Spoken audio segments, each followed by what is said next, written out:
तो हम Ben diagram insulators का देखते हैं।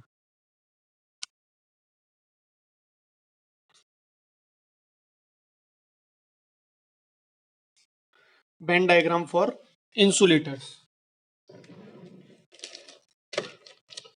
इंसुलेटर्स के लिए कंडक्शन बैंड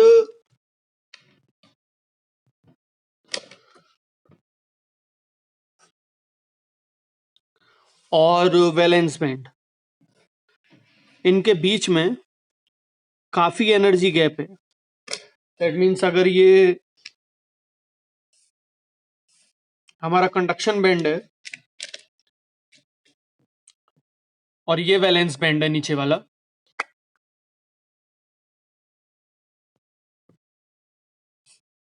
ये वैलेंस बैंड है, और इनके बीच का जो एनर्जी गैप है वो ये रहा। So this is valence band, this is our conduction band,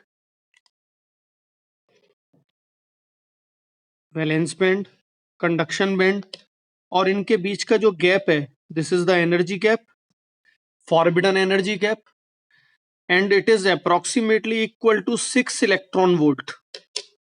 ये वैल्यू याद रखना, 6 इलेक्ट्रॉन वोल्ट का एनर्जी गैप अप्रोक्सीमेटली, 6 से ज्यादा भी हो सकता है। जैसे मैं एनर्जी गैप डायमंड के लिए अगर देखूं तो energy gap for diamond is 7 electron volt.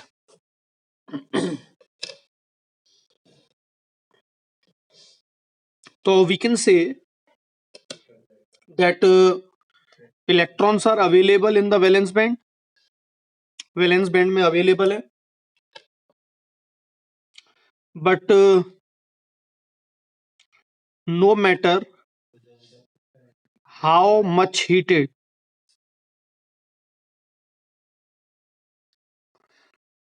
electrons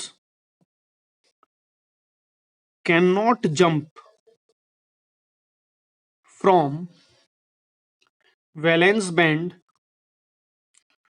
to conduction band due to large energy gap. Hence, conduction is not possible in insulators. इसलिए इंसुलेटर्स में कभी भी कंडक्शन नहीं होगा, क्योंकि ये जो इलेक्ट्रॉन्स हमारे पास में हैं, कितना भी मैं इसको एनर्जी दे दूं वो कंडक्शन बैंड में नहीं पहुंचेंगे। अब अगर हम सेमीकंडक्टर्स की बात करें,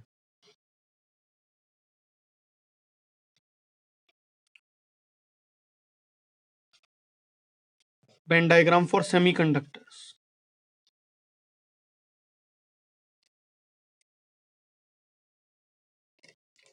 तो सेमीकंडक्टर्स का बैंड डायग्राम कुछ इस तरीके से रहेगा। ये कंडक्शन बैंड और ये वैलेंस बैंड ओवरलैप भी नहीं कर रहा तो ज्यादा दूर भी नहीं है। कंडक्शन बैंड,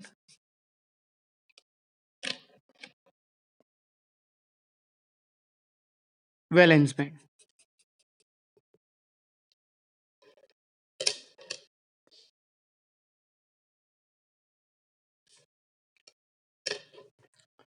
इलेक्ट्रॉन्स अवेलेबल है वैलेंस बैंड में हमारे पास, और जो एनर्जी गैप है Eg, it is approximately equal to 1 electron volt.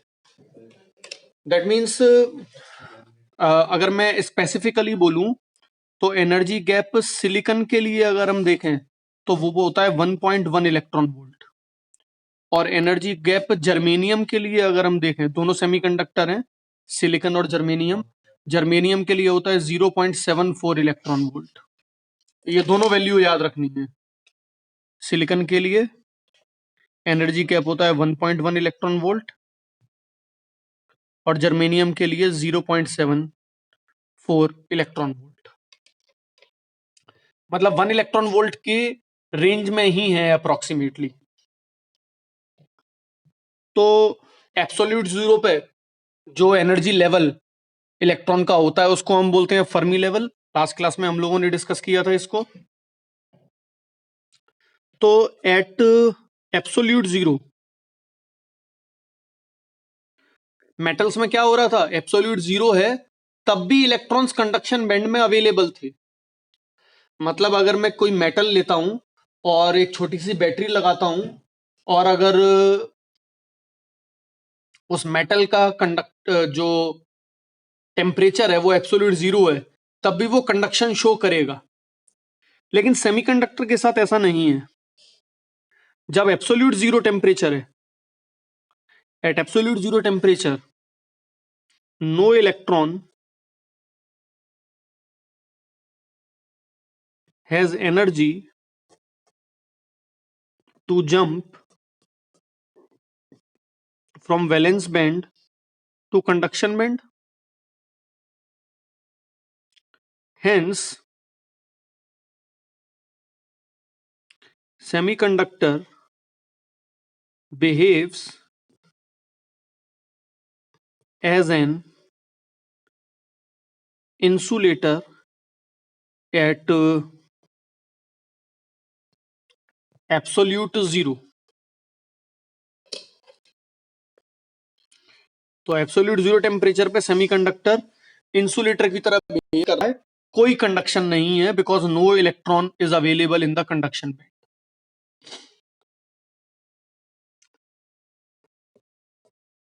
Eight room temperature,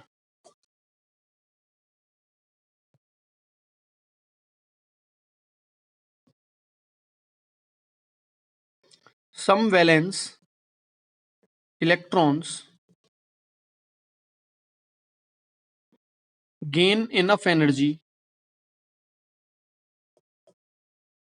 to move to conduction band। Hence, at room temperature, room temperature हम जनरली लेते हैं 300 kelvin. Normal room temperature पे भी एक सेमीकंडक्टर के कुछ इलेक्ट्रॉन्स वैलेंस बैंड से conduction band में मूव कर जाते हैं, इसलिए electrons are available in conduction band. Hence semiconductor behaves as a conductor.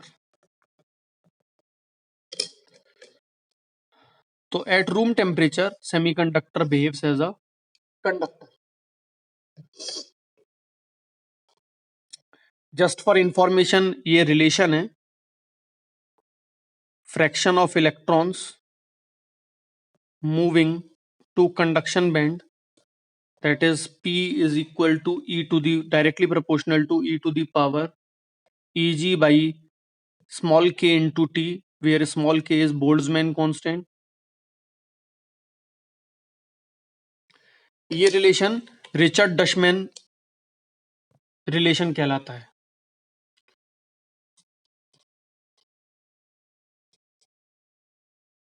कितने इलेक्ट्रॉन टी टेम्परेचर पे, Eg अगर एनर्जी गैप है तो टी टेम्परेचर पे कितने इलेक्ट्रॉन्स कंडक्शन बैंड में अवेलेबल होंगे, वो इस इक्वेशन से मिल जाते हैं। हालांकि हमारे सिलेबस में नहीं है, this is called Richard Dushman equation. तो मेटल और सेमीकंडक्टर्स में से ज्यादा बेटर क्या है हमारे लिए, सेमीकंडक्टर क्यों ज्यादा बेटर है, ये देखते हैं। Importance of semiconductor.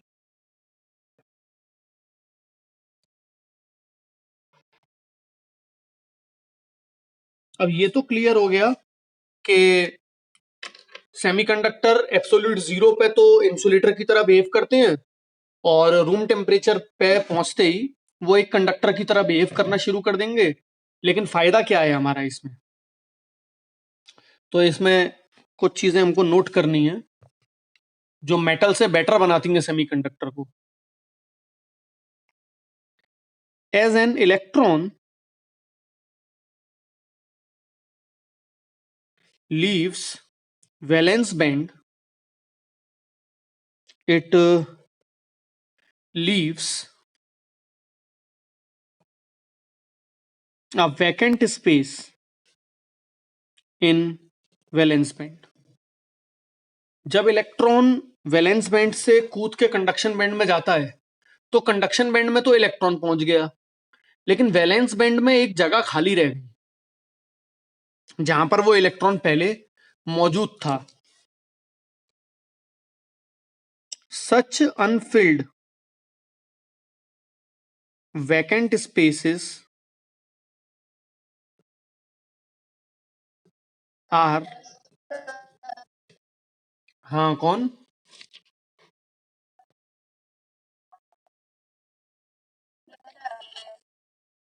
Screen blur आ रही है दिव्या, एक बार रिजॉइन करो.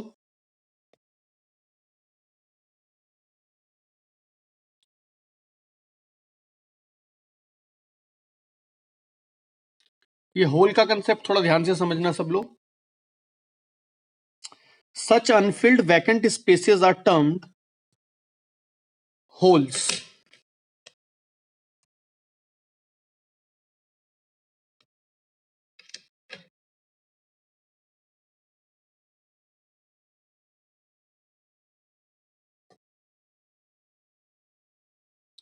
They are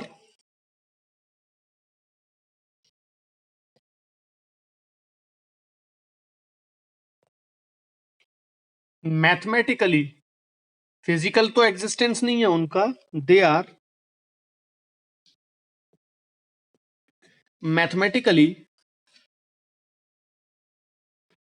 taken as positive charges.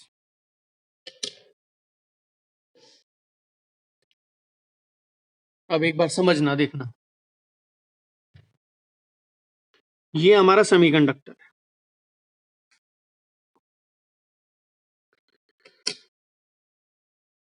यहां पर से इलेक्ट्रॉन हमारा यहां कूद गया.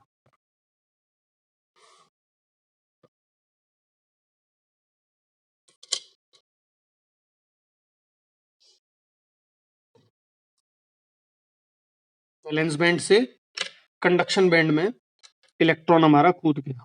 तो इलेक्ट्रॉन तो यहां पहुंच गया, यहां से कूद के इस जगह पर एक एम्प्टी स्पेस रह गई. अब यहां पर और भी इलेक्ट्रॉन्स अवेलेबल हैं लोअर लेवल में. ये दूसरा वाला यहां से कूद के यहां पहुंच गया. इनको हम लोग होल्स बोल रहे हैं.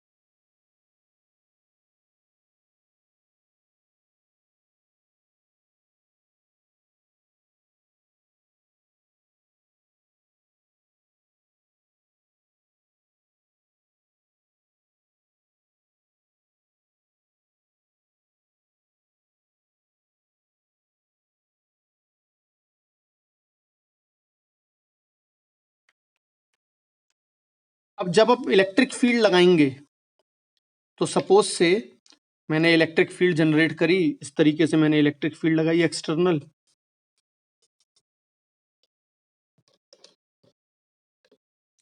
तो क्या होगा, ये इलेक्ट्रॉन्स तो इस तरफ मूव करेंगे,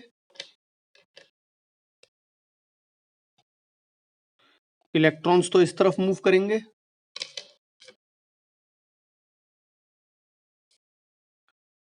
और होल्स जो है वो इलेक्ट्रिक फील्ड के अफेक्ट से नीचे की तरफ मूव करेंगे. तो होल्स मूव करेंगे इसका मतलब क्या है, ये वाला इलेक्ट्रॉन इस होल में चला जाएगा. तो जैसे ये इलेक्ट्रॉन यहां जाएगा तो इस जगह पर एक होल जनरेट हो जाए.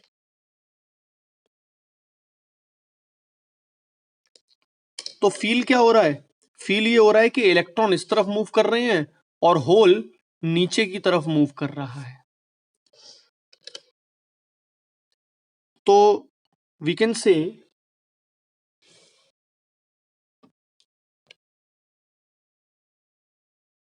when external electric field is applied, there is a motion of एक बार कर रहा हूं,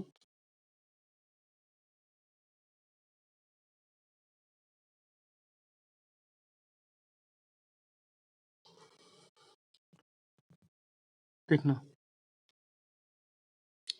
ये कंडक्शन बैंड है हमारा,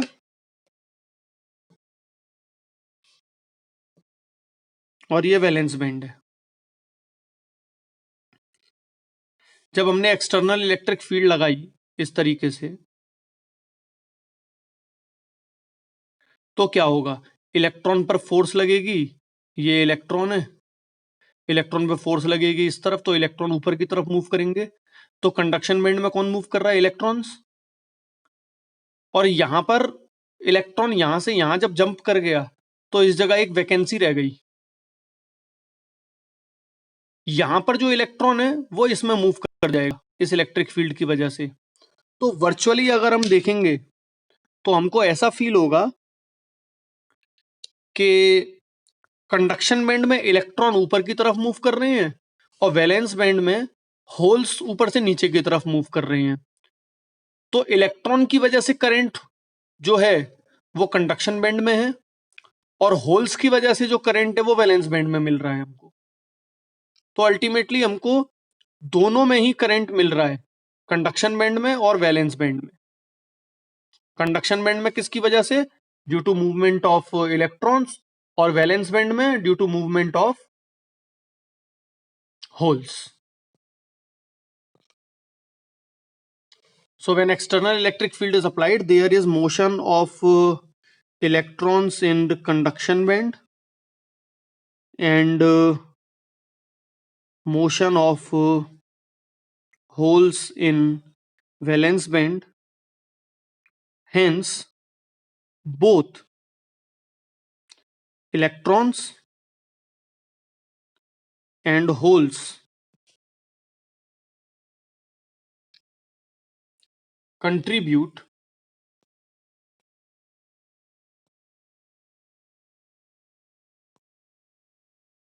सिग्नल बहुत प्रॉब्लम दे रही है।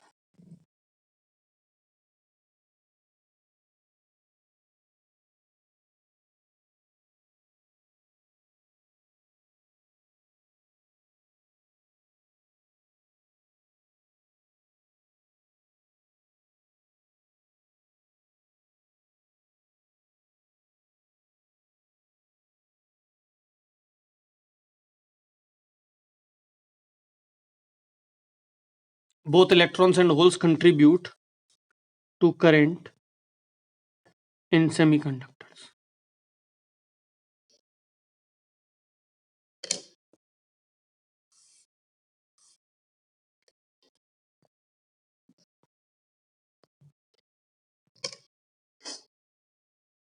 चेष्टा क्लियर है बात?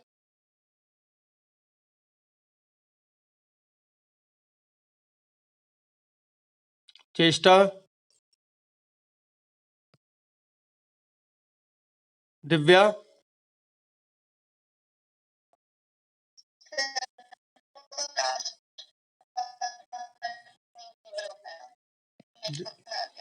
देखो एक बार दोबारा।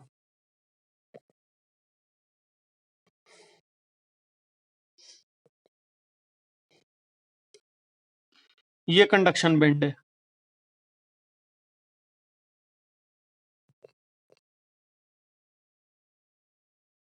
ये वैलेंस बैंड है।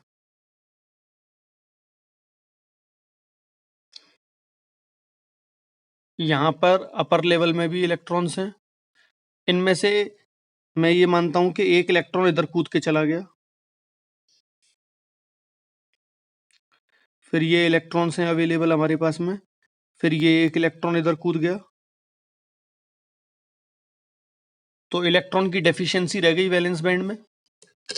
अब अगर मैं एक्सटर्नल इलेक्ट्रिक फील्ड लगाता हूं तो इलेक्ट्रॉन तो ऊपर की तरफ मूव करेंगे कंडक्शन बैंड में, इलेक्ट्रॉन इस तरफ मूव करेंगे तो इनकी वजह से करंट जनरेट होगा, करंट ड्यू टू इलेक्ट्रॉन्स वो इस तरफ जनरेट होगा।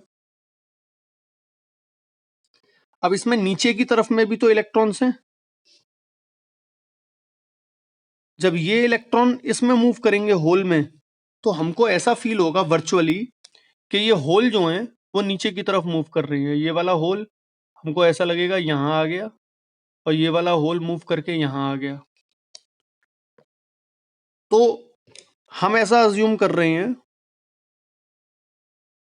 कि होल्स नीचे की तरफ मूव कर रहे हैं इलेक्ट्रिक फील्ड में और इलेक्ट्रॉन्स ऊपर की तरफ मूव कर रहे हैं।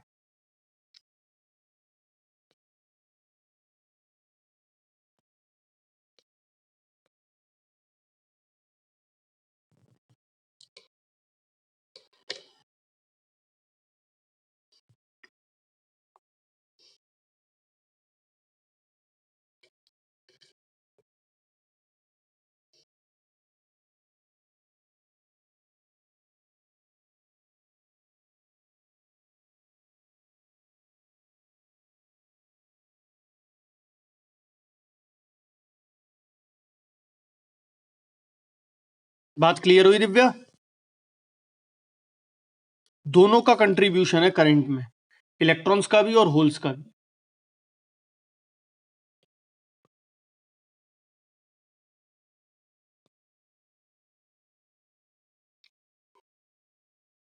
दिव्या क्लियर है?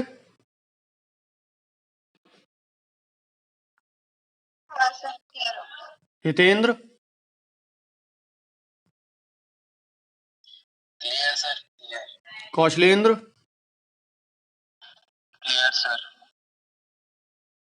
खुशी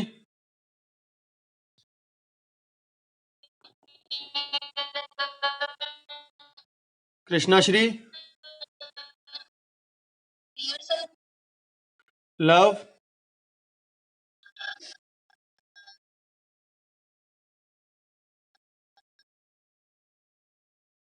मतलब वॉइस नहीं आई तुम्हारी, लिख दो अगर कोई प्रॉब्लम है तो। मानसी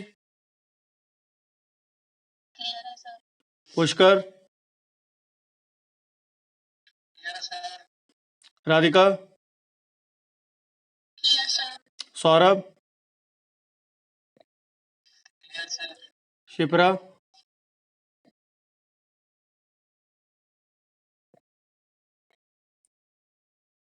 शिप्रा क्लियर है?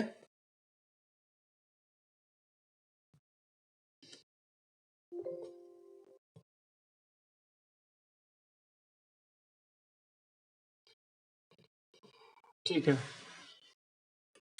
तो थोड़ा सा होल्स को और इलेक्ट्रॉन्स को हम और एक्सप्लेन करते हैं। Electrons and holes.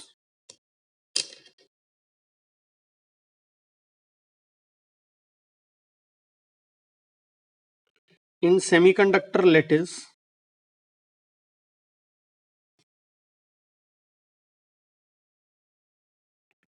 when an electron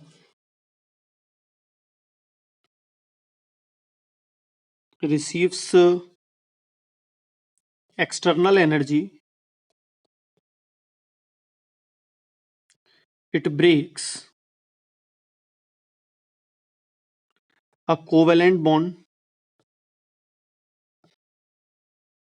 and jumps to conduction band. तो अगर मैं सपोज से सिलिकन की बात करूं या जर्मेनियम की बात करूं तो वैलेंसी इनकी 4 है, तो ये सिलिकन इस सिलिकन के एटम के साथ में इस तरीके से बाउंडेड है।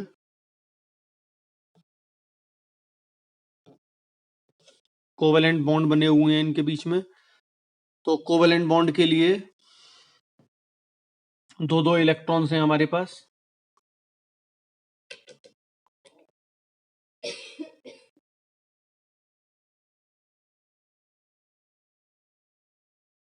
शेयर किए हुए हैं 4 वैलेंस इलेक्ट्रॉन्स इस वाली सिलिकन के साथ में। अब अगर मैं एनर्जी देता हूं तो ये वाला इलेक्ट्रॉन यहां से जंप कर जाएगा और हायर एनर्जी लेवल में चला जाएगा, that is the conduction band. Conduction band में मूव कर जाएगा, कंडक्शन बैंड में मूव कर जाएगा मतलब ये इलेक्ट्रॉन यहां से यहां आ गया फ्री रीजन में। तो इस जगह पर एक वैकेंसी बन जाएगी, that is the emptiness generated due to the motion of the electron. अब यहां का इलेक्ट्रॉन इसमें जंप कर सकता है, ये इलेक्ट्रॉन इसमें जा सकता है, तो हमको ऐसा फील होगा कि ये इलेक्ट्रॉन तो इधर से इधर गया और हमको जो फील होगा, हमको ये फील होगा कि ये जो होल है ये इस तरफ से इस तरफ मूव कर गया। तो दोनों ही बातें इक्विवेलेंट हैं। तो जब हम एनर्जी देते हैं तो कोवेलेंट बॉन्ड ब्रेक होता है and electron jumps into the conduction band.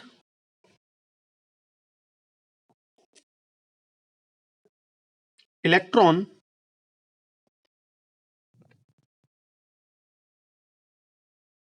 becomes free to move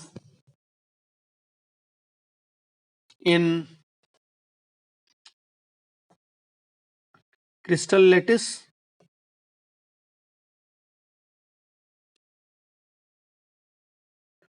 while coming out it leaves a vacancy called hole which can be easily filled by another electron in valence band, hence complete covalent bond।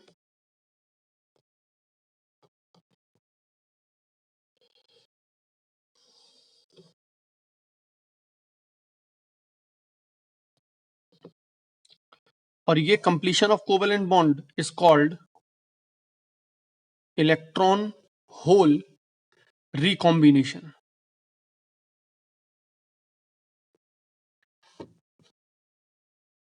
इसको हम electron hole recombination बोलते हैं।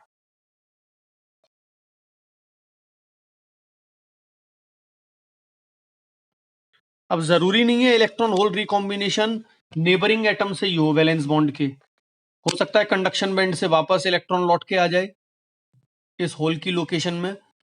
कोई भी various reason हो सकते हैं, बस इलेक्ट्रॉन और होल एक दूसरे को न्यूट्रलाइज कर रहे हैं and hence completing the covalent bond again.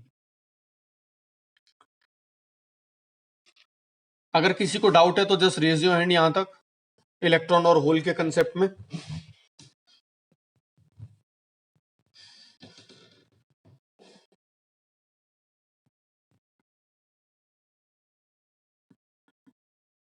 ठीक है,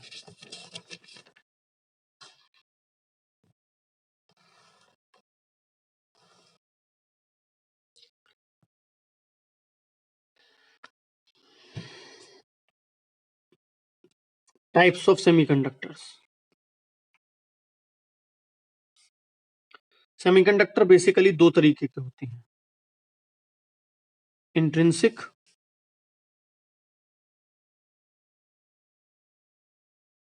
या फिर pure, extrinsic that is impure. तो सबसे पहले हम इंट्रिंसिक सेमीकंडक्टर्स की बात करते हैं। इंट्रिंसिक सेमीकंडक्टर्स ये इतने काम के नहीं है, एक्सट्रिंसिक हमारे ज्यादा काम के होते हैं, लेकिन पहले इंट्रिंसिक को समझते हैं।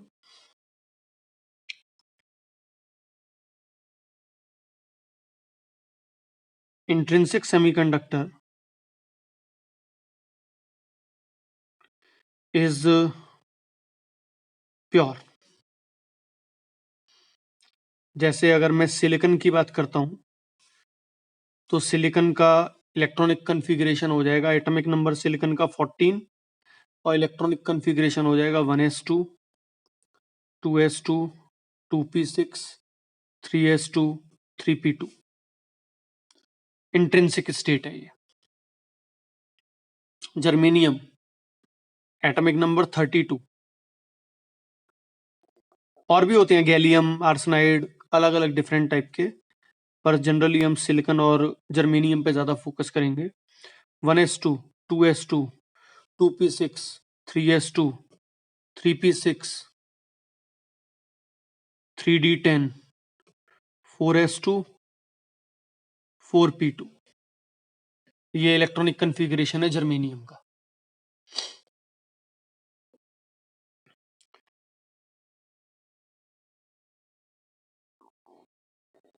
इन intrinsic semiconductors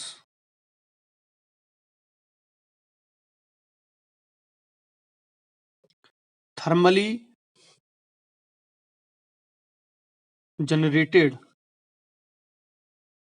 electrons are always equal to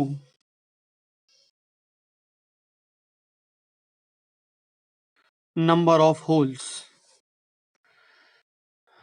तो इसको इस तरीके से समझ सकते हैं हम लोग, जैसे अगर मैं सिलिकॉन लेता हूं वापस से,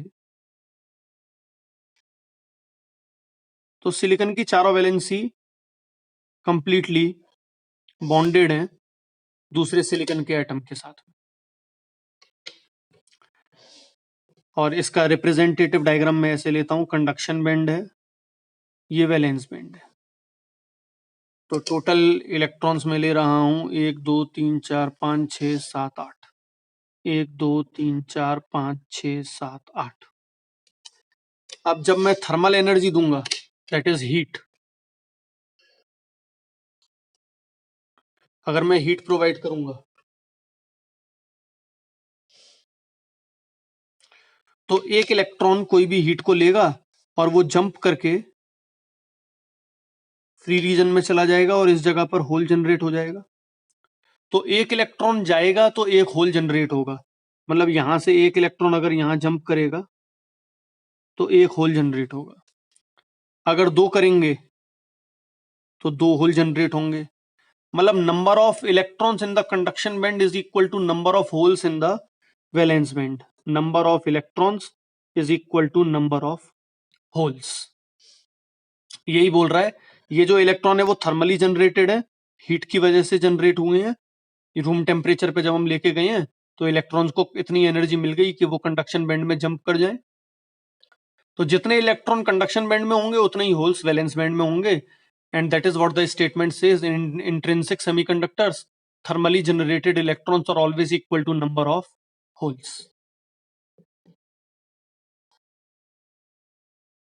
तो if Ni is concentration of electrons and Pi is concentration of holes, तो इन दोनों को हम लोग एक और टर्म से याद रखते हैं, इंट्रिंसिक कैरियर कंसंट्रेशन।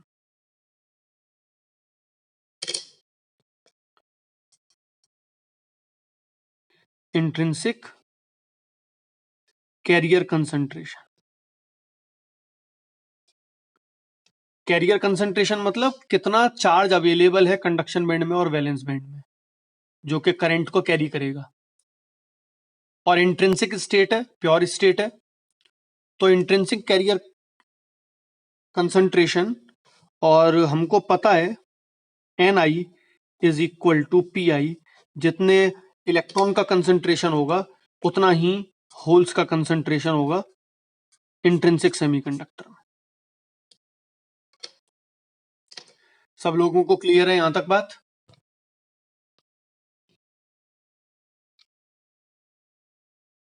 चेष्टा,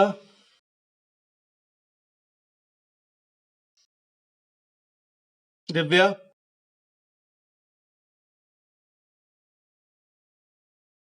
Hitendra, clear sir, clear Kaushalendra, clear sir, Khushi, clear sir, कृष्णाश्री,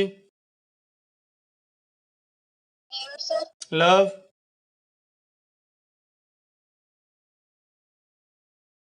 Mansi, clear sir, Pushkar, clear sir, Radhika, clear sir, Saurabh, clear sir, Shipra, clear sir, Shreya,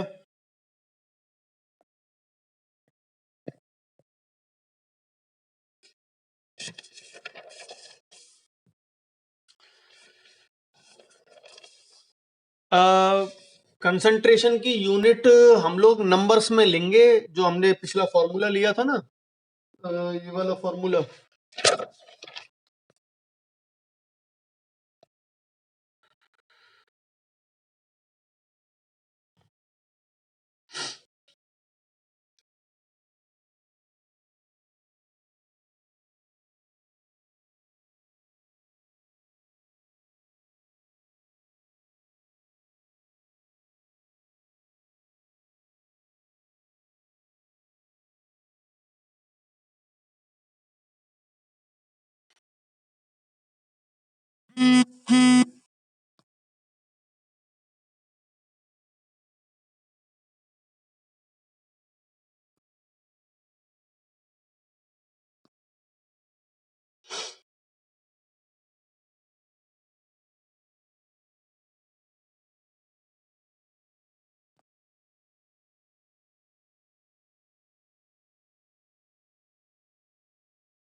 जैसे पार्ट्स पर मिलियन, कितने सेमीकंडक्टर के एटम्स पे कितने इलेक्ट्रॉन्स हैं। केमिस्ट्री वाला कंसंट्रेशन नहीं है ये नंबर ऑफ इलेक्ट्रॉन्स अवेलेबल हम बोल सकते हैं, पार्ट्स पर मिलियन में बोल सकते हैं हम लोग, या फिर बोल सकते हैं कि कितने एटम्स पे कितने इलेक्ट्रॉन्स अवेलेबल हैं। ठीक है Shreya?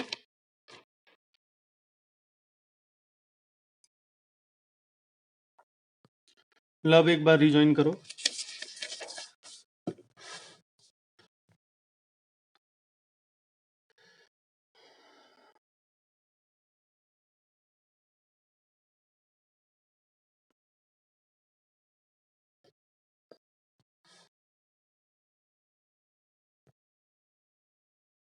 Extrinsic semiconductor,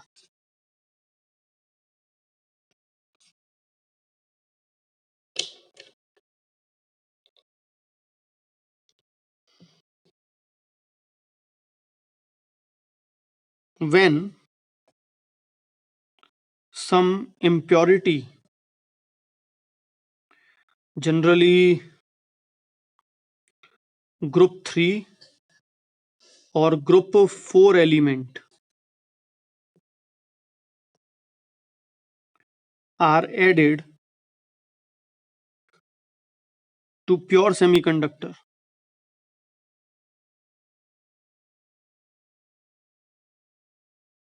we get extrinsic semiconductor.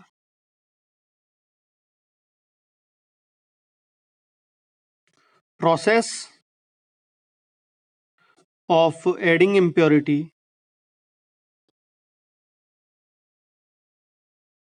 is called doping. इस प्रोसेस को हम डोपिंग बोलते हैं। और ये याद रखना है कि ग्रुप 3 या ग्रुप 4 नहीं 5, ग्रुप 3 और ग्रुप 5 एलिमेंट हम मिक्स कर देंगे प्योर सेमीकंडक्टर में। तो we can say doping is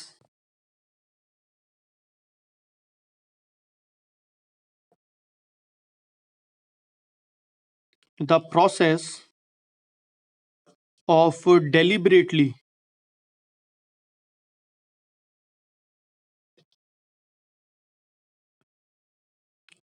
adding a very small amount of impurity in intrinsic semiconductor.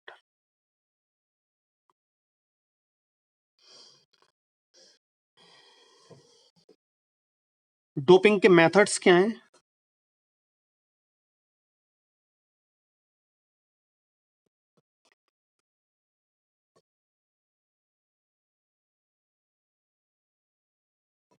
Heating crystal in presence of dopant atoms. हमने जर्मेनियम ले लिया और उसमें कुछ ग्रुप 3 एलिमेंट डाल दिए और उसको हीट किया तो दोनों मेल्ट होंगे और वो एक दूसरे के साथ में मर्ज हो जाएंगे। तो डोपेंट एटम कहीं ना कहीं क्रिस्टल लैटिस में अपनी जगह बना लेगा।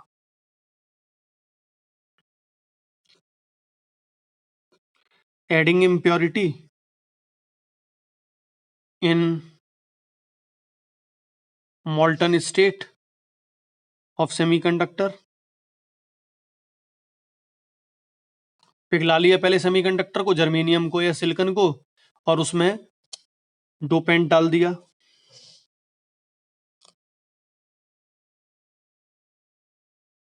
bombarding ions of impurity atoms in semiconductor, bombard कर दिए उन एटम्स को। इस तरीके से हम ग्रुप 3 या ग्रुप 5 के एटम्स को इंट्रिंसिक सेमीकंडक्टर जर्मेनियम या फिर सिलिकॉन में एम्बेड कर देते हैं। तो जब हम ग्रुप 3 का एलिमेंट डालते हैं तो इस चीज को एक बार नोट करना।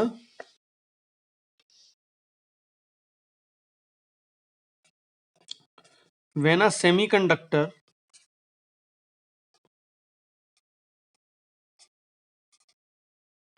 of group 4, सेमीकंडक्टर ग्रुप 4 है, ग्रुप 4 का मतलब क्या हो गया? टेट्रावेलेंट।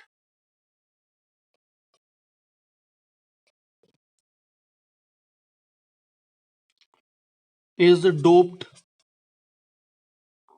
with ग्रुप 5, ग्रुप 5 मतलब pentavalent,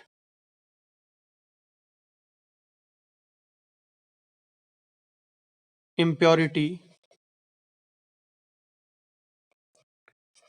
we get n type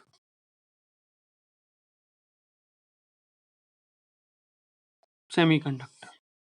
इसको n टाइप सेमीकंडक्टर बोलेंगे। And when a semiconductor of group 4, again tetravalent है, is doped with group 3, group 3 का मतलब ट्राइवेलेंट,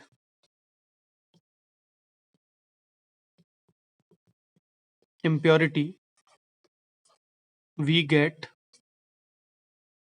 p टाइप सेमीकंडक्टर।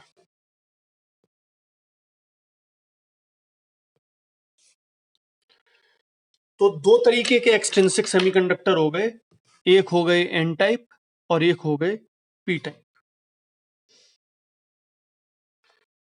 तो एन टाइप अगर बनाना है तो ग्रुप 4 का ले लो, जर्मेनियम ले लो या सिलिकॉन ले लो, उसमें ग्रुप 5 जैसे आर्सेनिक एंटीमनी, फॉस्फोरस, इनमें से किसी को भी ऐड कर देंगे उसमें, तो हमारे पास में एन टाइप सेमीकंडक्टर आ जाएगा।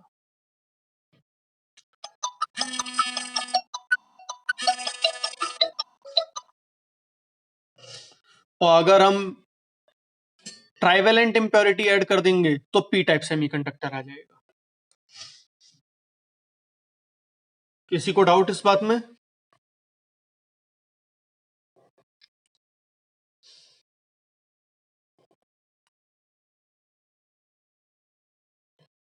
सब लोगों को क्लियर है? किसी को डाउट हो तो जस्ट रेज योर हैंड। ये एन टाइप पी टाइप कैसे बनेंगे अभी इसकी डिटेल करेंगे हम लोग।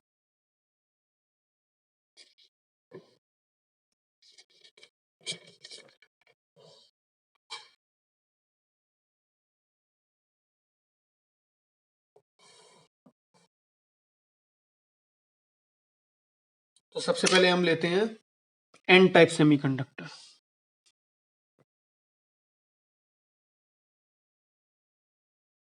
या फिर नेक्स्ट क्लास में डिस्कस करेंगे एन टाइप और पी टाइप का जनरेशन। यहां तक किसी को कोई डाउट है तो एक बार पूछ लो।